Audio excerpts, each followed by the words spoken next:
Taking the time. Delighted to meet with you. Good to meet with you. Come, sit down. Thank you very much.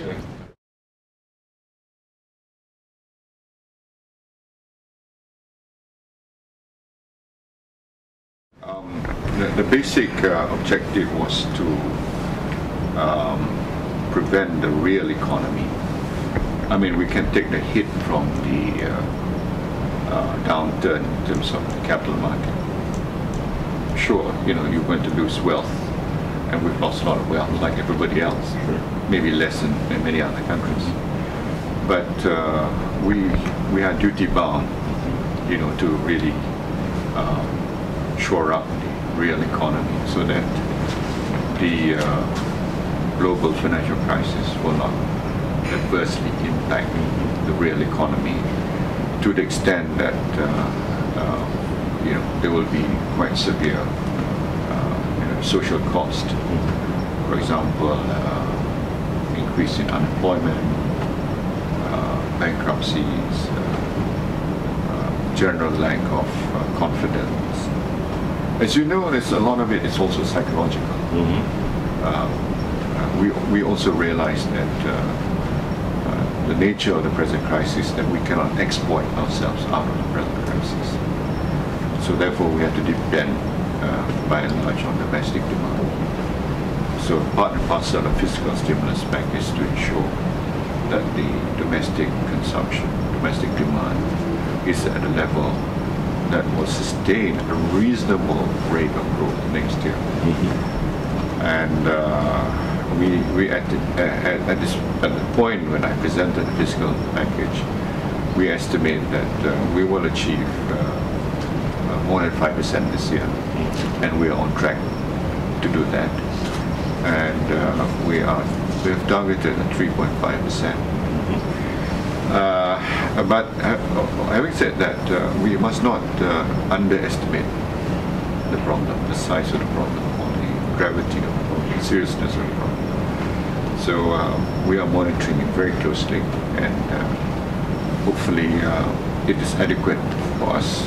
If it's not adequate, then I'm prepared to introduce additional measures.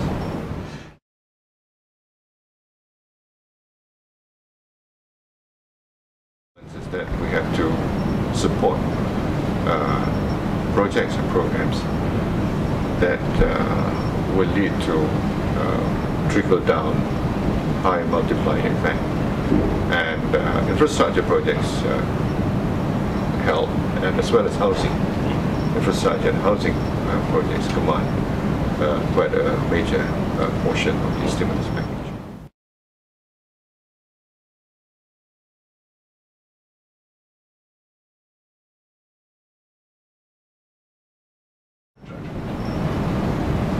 It will be a drop to 2009. This year will be a slight increase over 2007, according to our figures. But we are more concerned about next year. And we have to be realistic. There will be a drop next year. The question is how much of a drop. And we have to make Malaysia as competitive as possible, more competitive. So we are looking at you know, how we can liberalize the economy here, because the services sector can be a new sector to attract foreign direct investment. So I'm going to chair a special cabinet committee meeting to look into the various subsectors that we can introduce greater liberalization and attract foreign direct investment.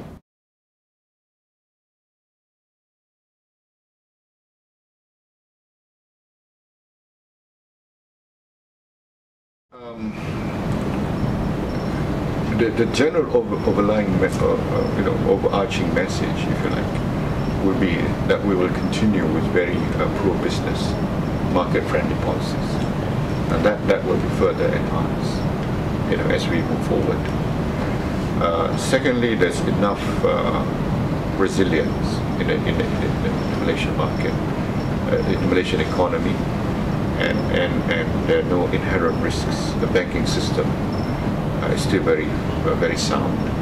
There's enough liquidity, so they can depend on the Malaysian government and the Malaysian economy. That's the general message.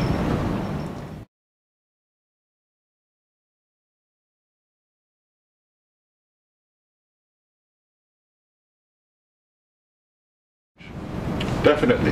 In fact, I've been a strong proponent of more promotional efforts with respect to the GCC countries. And I'm glad that it has been decided in Cabinet that this is going to be a special area of focus for the Malaysian government and for our investment promotion activities and visits. Only thing is we have to realize that the nature of the market is different. A, they have huge capital, surplus capital, but B, they don't have the technology. And C, they're really more of an investor rather than really, participating in the management.